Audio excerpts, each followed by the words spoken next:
What's going on, everybody, and welcome back to Master Crafted. Today, we are wrapping up our series talking about the missions. We got just everybody's favorite mission, right, Phil? Everybody just loves playing Supply Drop. It's just, totally balanced, not swingy whatsoever. We talk a little bit about it with most missions being swingy, but is this one the most swingy mission when it comes to going first or second? Can be. So for those that aren't aware, I haven't played on Supply Drop, the end all be all of it is one of the no man's land objectives are going to disappear turn 4. One of them is going to disappear turn 5, and it will incrementally increase the worth of each no man's land objective.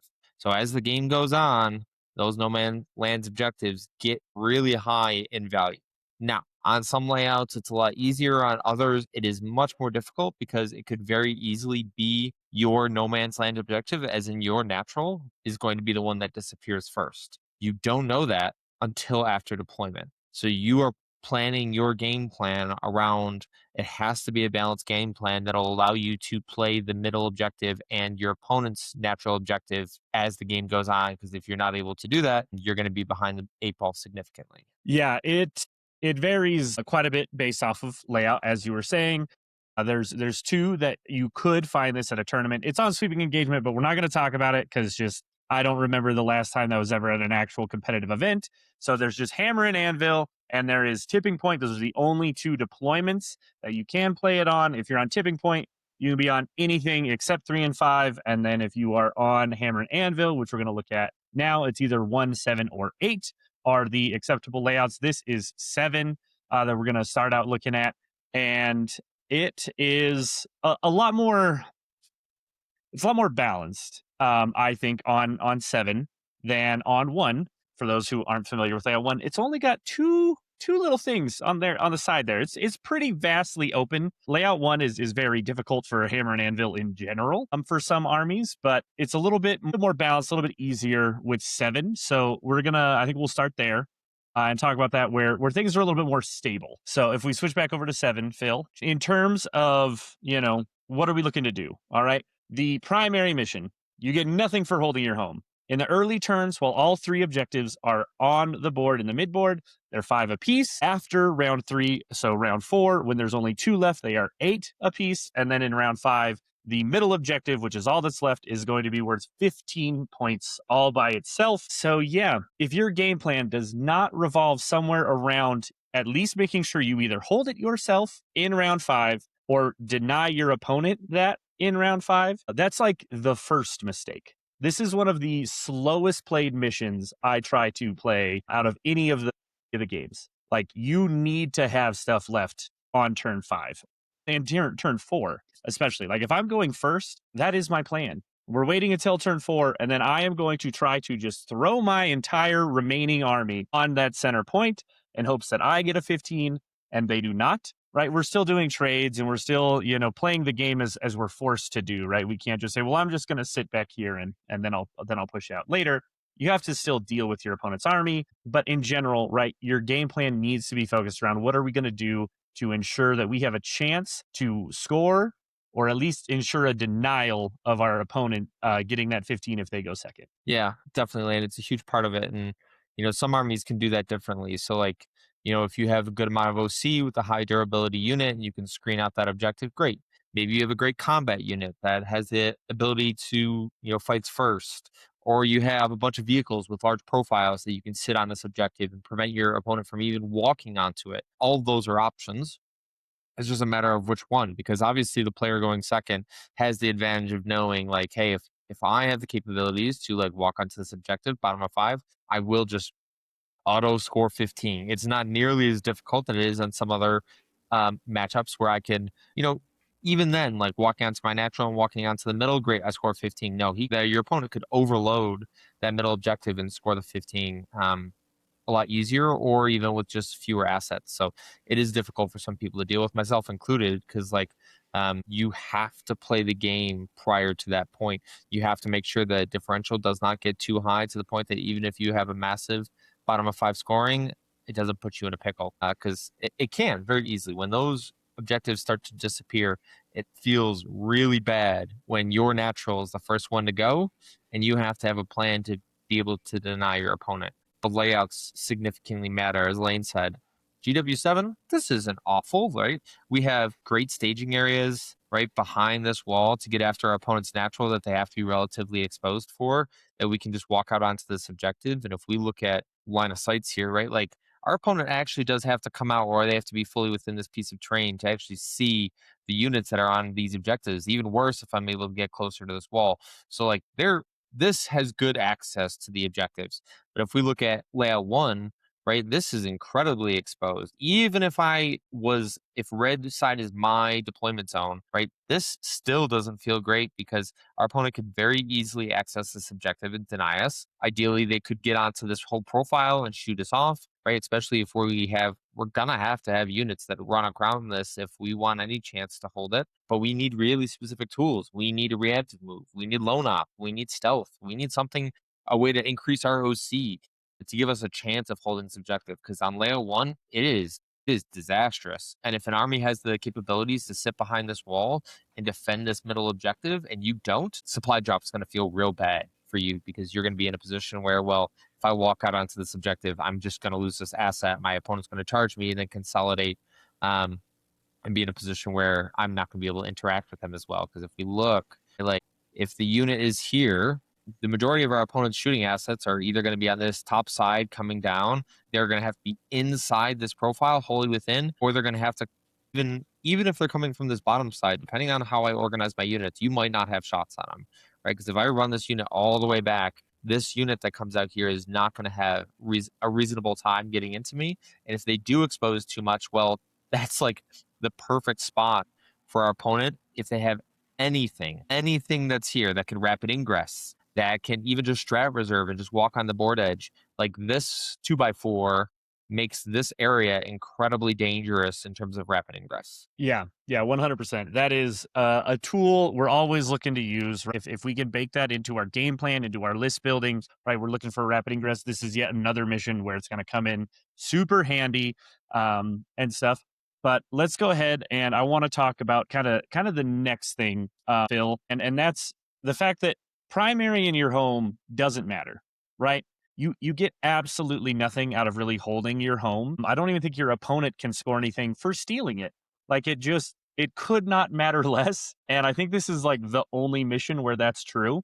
Because at least in hidden supplies, right, you can get hold more off of home objectives and stuff. But in this one, literally the midboard is all that matters, right? So like we don't have to care. Sure, they could get behind enemy lines. Sure, they could get established, and there's things like that.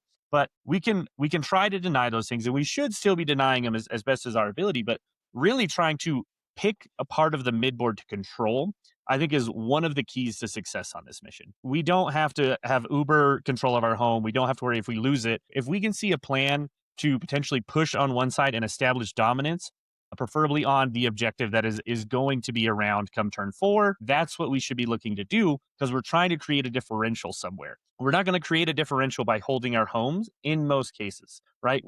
We don't need to dedicate resources to trying to block them out. It can come up in secondaries if you can deny it, still great, but board position and really trying to ensure that you can dominate one side of the board, in my opinion, tends to be a better overarching game plan. We still have to deny, we still have to have all these pieces, but really trying to develop a plan where it's like, okay, I see where my opponent has deployed. I know that I can potentially, maybe looking at this layout right here, right? They didn't really put anything on their home in their home L ruin, right? They don't have a ton. They have a few denial pieces that are going to come towards that bottom objective. Okay, cool.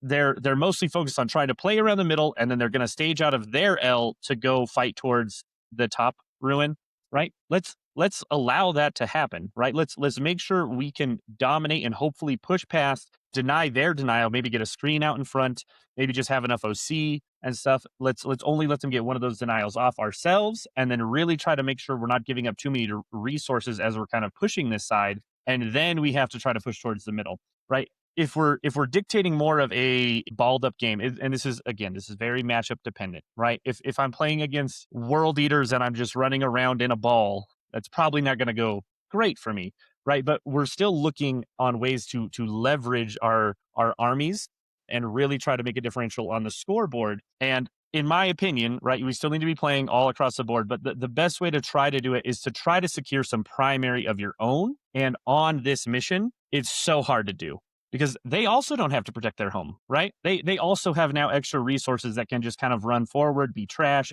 try to go for OC and stuff and just get denial. Where that's why I think it can be very beneficial. Again, we always got a caveat, but it can be very beneficial to really, really try to lock down one side of the board while trying to have just your denial pieces still try to do what they can. But if you can establish a very strong board position and then push towards the center, hopefully in those later rounds, you can win that fight as well. And I don't know. I think that's generally tended to work out better for me, right? And I like to give it more depth, I guess, and show you guys what I'm truly talking about. Like even as a guard player, right? I'm still going to have my 4 tanks strung across the board, right? I'm going to start with one. If I'm the red player, there's going to be one at the top in my deployment zone. My exterminator is going to be sitting behind the L, ready to pop out, and then I'm going to have 2 Dorns that are ready to work out and get in behind that L in the middle of the board, but they're going to swing hopefully towards this bottom objective, and I'm going to really try to hold on to that if I can. So like that is more of the standard, right? I can still shoot across the board. I can still shoot at anything I really need to. But the plan with all of my other assets, my other units, right? What am I sending forward? Where am I trying to take space as my gun platforms shoot whatever they need to, right? Where am I putting my effort in terms of really trying to be able to control the board, right? I'm probably not going to put any Bolgrin in the top L towards my home, right? I'm going to shove all of them. If I decide that's going to be my best game plan for this matchup, I'm shoving all of my resources that I feel like I can afford to really play the primary game. I'm going to shove as many of them towards that center ruin as I can and try to get a push to where maybe I'm blocking you off from getting a denial onto what we'll call the bottom one, my natural in this scenario, right? We're trying to, if I can push far enough that way that I can actually control that, I'm going to feel better about it because I also am in a very, very strong position. If I can control that bottom one and my Dorns have eventually pushed up to be near that objective as well, right? And I've played fairly smartly. Maybe I have one of these tanks, around the top side of the board left. I'm going to have a very, very good crossfire when it comes to the late game that can deal with anything they have remotely near the middle, hopefully, right? And I'm able to trade effectively. I'm going to focus my forces on really trying to control one half of the board to get me primary, where my high OC units that are staged in my, right off of my home L there, I'm going to have a very, very easy time denying them primary, but I can focus my resources on trying to get the differential by really pushing hard on the bottom. Right, like that's one of the ways you can approach this mission to try to make that differential. I know that was very long-winded, but Phil, anything to add or critique about like that potential game plan for players? Yeah, I'll just give a few like next steps that you need to understand, because if we talk about like a basic game plan, I think the majority of players understand with supply drop, hey, I want to have units around at the end of the game. I need to be able to score points. No man's lands is the number one priority. What tools are going to help us do that? Because if we talk about like the next step of being a good 40k player, it's about the tools that you're doing in list building that are going to help you score in a mission like this. So if we talk about the tools for supply drop, a good target that has heroic intervention, fantastic, because it means that if I have a unit on the objective, especially on a mission or a layout like layout 1, if I have my great heroic intervention unit that's behind this wall, that's 1 inch off because we're playing GW, and I've bubbled out, and I'm just waiting for someone to charge this, and I'm threatening, like, let's say this is turn 4 where this one of these objectives has disappeared, and now this is an 8-point 8-point middle objective.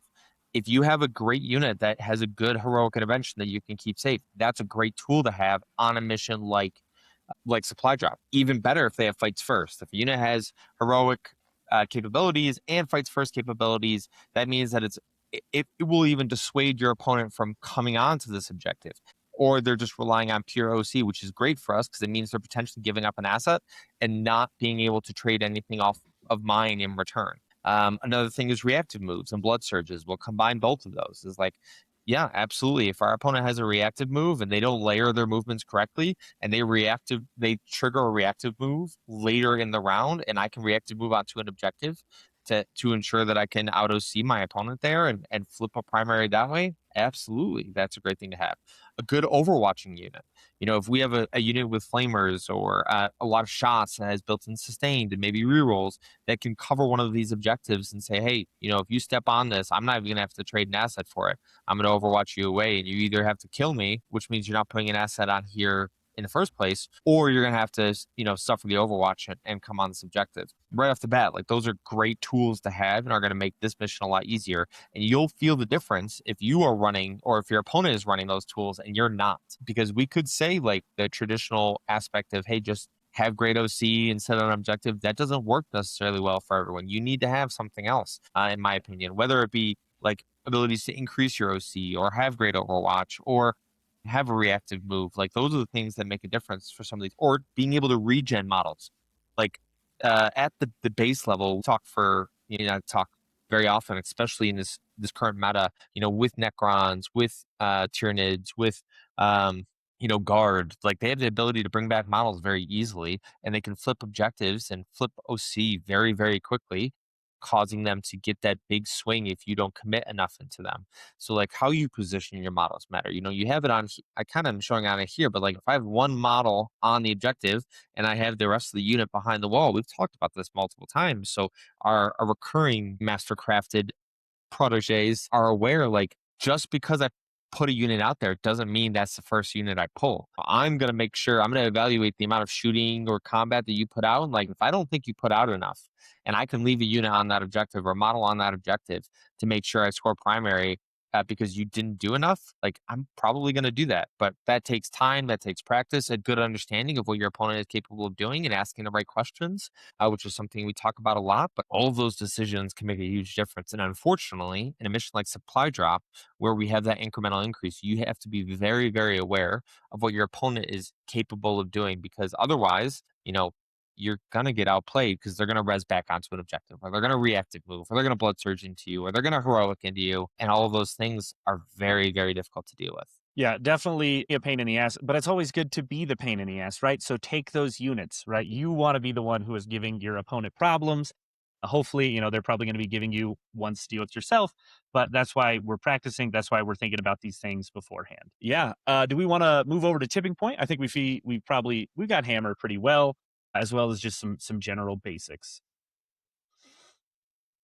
Okay. I mean, it's not too much different. Who would have thought? Tipping point on layout 1 is still fairly exposed, but it's a lot easier now to be a little bit farther away, especially against armies with like high OC, right? It takes a lot more movement to run out of a home ruin and come tag on. They probably at least have to be staged up alongside of that, 2-inch ruin on the sideboard there to maybe get in. But those are a lot more interactable if they want to stage there, right? If that turn before you're able to do things again, as Phil said, right? Rapid ingressing right there.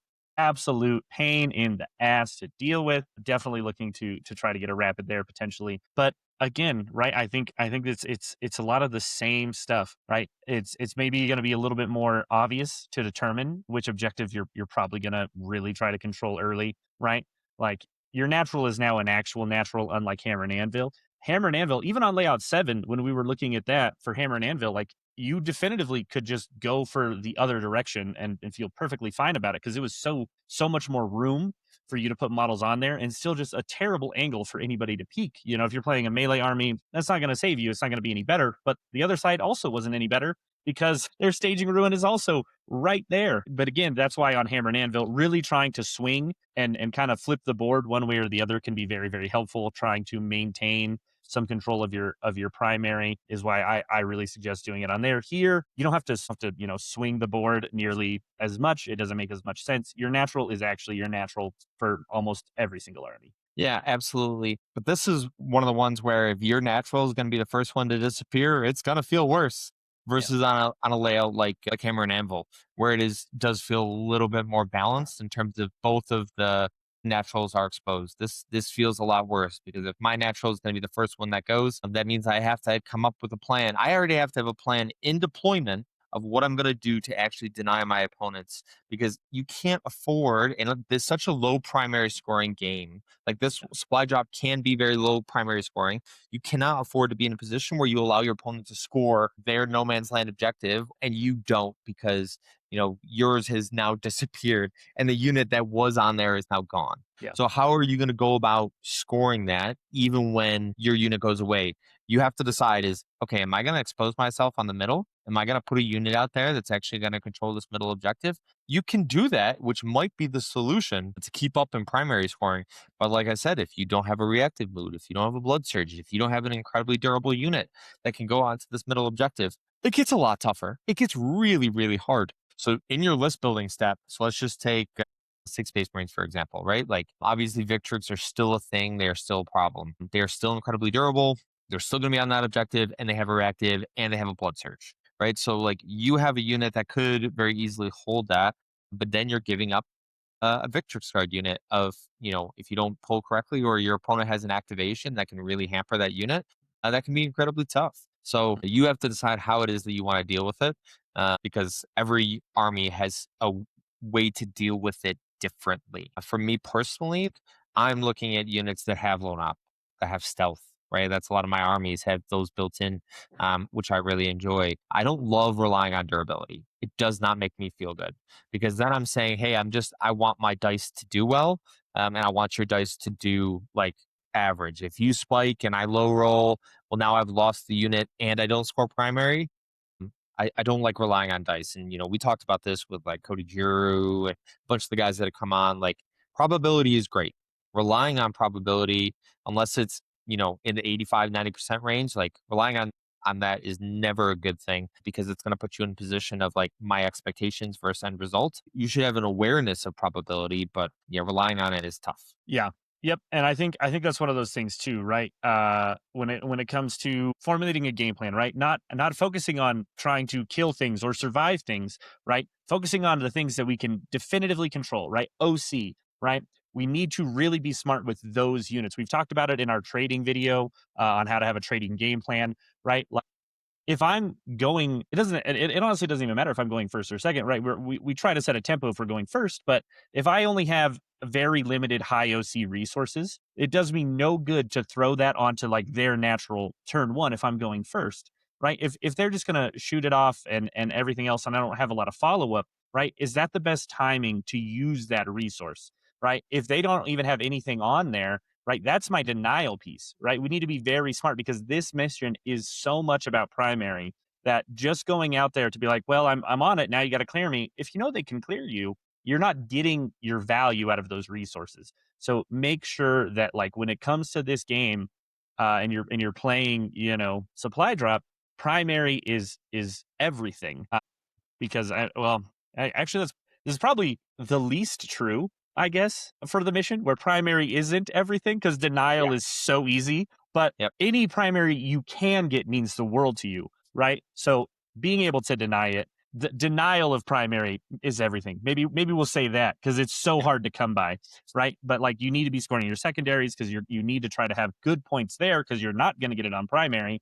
But really trying to make sure we're not throwing things away when they can really, especially if you're like, okay, I know for a fact turn 4 is going to come around and they have their natural and I don't have mine. You can let them score 5 points on turn 3 if you have a denial resource that's going to sit there, not get killed, and then be like, okay, well, now I'm going to use it. I waited a turn because I know now I can deny you 3 extra points with this unit. We need to be thinking about those things, because it makes such a difference on this mission. And the other thing I really want to talk about and stuff too is like primary. It's so much more incentivized in this mission to really try to like have the go turn, in my opinion. And the later you can delay your go turn, the better in most cases, right? You want to be like, okay, cool. Well, now it is turn 4. I'm top of turn. I'm just sending it. So in hopes that now you're going to kill some stuff, you're going to try to deny me, but I hopefully still have enough stuff on that midpoint by the time turn 5 is around that either A, I'm going to still control it, or B, because you had to try to deal with the entirety of my army, you have so much in the open that I can kill you to make it impossible for you to hold the middle as well, because you did deny me. right? Like that's kind of in my games. That's my typical theory, right? I'm trying to play cagey. I'm trying to trade. I'm trying to trade as minimally as possible, and then I go, okay, cool. It's turn 4. I need to just push because I need to have as good of chance as possible of just hopefully having stuff survive on the middle, or making them come out with as much stuff as possible. Because if you play timid going into turn 4, sure, you're gonna have some resource left, and you might still save some. Don't get me wrong. Like as Phil was saying, you might have good heroics, right? You don't just have to yeet your army at people, but you're trying to put yourself in a position that your opponent has to deal with you in the worst of ways, and hopefully it's going to end up with you still having stuff on that center objective. Yeah. And when Lane says deal with you in the worst ways, it's like, okay, they're fighting you in their deployment zone, or they're not able to move past your screen that you've touched some of their like great shooting units. Like they have to actually go backwards to engage the unit that you've used to block them off, or you've, touched them in combat with. Or it's like, hey, I'm actually like going after one of your critical units, or I've exposed a critical unit that you will have to go away from primary to deal with, or I've rapid ingressed or deep struck a unit and killed something that's in a position that is not advantageous for you to return and destroy. So, like, for example, we'll just say like a unit comes here in the bottom that has picked up a unit that was behind this wall. Well, this isn't necessarily a great unit to chase after, and because there's not really anything we could do unless the unit is big enough, like to get on this objective, if that's our end goal in terms of scoring primary. A lot of armies, can't necessarily deal with something like this without actually giving up a unit in return. That's not going to necessarily be advantageous for points. Let's say it's like, your opponent's already drawn Assassinate, and now going after that unit means nothing, or Bring It Down, or one of these other things that they've ditched that now is no longer beneficial to them. We'll talk about this in a later video, but we've hit on it before. Like understanding the secondaries that your opponent has left and making your game plan based around that is critical. Like Overwhelming Force, like Assassinate, like Bring It Down, all those things matter. And we want to make sure that if we put our opponent in a position where they have to make the choice between killing a unit and scoring points, it puts you in a tough position, because I could punish you not killing the unit if you go after the points, versus maybe you go after killing the unit, but then you don't score the points. And that's a tough position for any opponent to be in, depending on obviously the hundreds of variables that could be putting us in that situation. Yeah. Yeah, I do think I do think we've covered a lot of the normal armies, and I still just want to we gotta give some credit, right? If you're playing Warhorde Orcs, right, and you can just send it. If you're playing a JLE army, right, this mission doesn't change your ultimate game plan if that's the list you've built, right? So I mean we don't want to spend forever talking about, oh, just go put everything on the midboard at the top of the game, because you still will rack up if you as an army, right? You've been playing Space Wolves, for instance, in a TTS league we recently did, right? In certain matchups, if we got you on the right board, especially, right, where you can stage aggressively and stuff, like there's definitely a world where your game plan is just, I'm just going to jail you. And sure, you might be an army that can chew through all my Terminators, all my stuff, and you might get the 15 at the end. But if I was able to hold at least 2 of those middle objectives for the first 2 turns of primary, that's 10 primary, right? As long as I can keep denying you and stuff, maybe you get the 15. As long as I maybe get another 8, right? You got 28 primary, we'll say, Phil. And if you kept them to just the 15 at the end, that's still a winning strategy, right? Yep. Like, just because we're talking in very broad strokes about like what works for normal, more trade, the majority, 80% of 40k armies, right? At least, doesn't mean like if you're playing something else, this is drastically going to change what can work for you. Because if that's what your list is built to do. Yeah, it's an issue that a lot of people can struggle with, is like they get to the board or they see the mission and the game plan that they have in list building. For some reason, the mission, when they get to the table, causes them to deviate. And we'll give another shout out because we just did a video with Matt Evans. I strongly recommend watching that video, watching the interview we did with him, because he's a great 40k player and one of the best tier players in the country. He talks about like how he developed his game plan and list building, and he has it's like the most pure and innocent version of developing a game plan, because he's like, look, like honestly, at the end of the day, I don't care about secondaries. I just care about scoring my 6 points every turn, and I'm going to do that with cleanse and engage. I'm going to use my Biovore, and I'm going to get 3 table quarters, maybe a 4th one if my opponent doesn't screen out.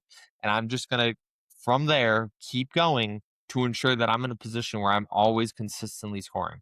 The mission didn't dissuade him. His opponents didn't dissuade him. Like, the layouts, the deployments didn't dissuade him. He had built this game plan. He was going to execute on this game plan based on his review of the packet before the tournament and said, look, I just going to stick with this. If I try to deviate, I'm going to be in a bad position. That is not what the list is meant to do. I'm going to just do this. And it ended with a W. Even though he had some weird missions, some tough matchups, and some good players, like, he was able to stick to it. And if he's able to do it and win a GT and golden ticket at a 70 player event, I'm not saying that we are guaranteeing a GT win, but I am saying you will do a lot better if you go in with a plan in mind and your list is built to deal with whatever it is that tournament pack has presented you and the opponents that you're expecting to play into.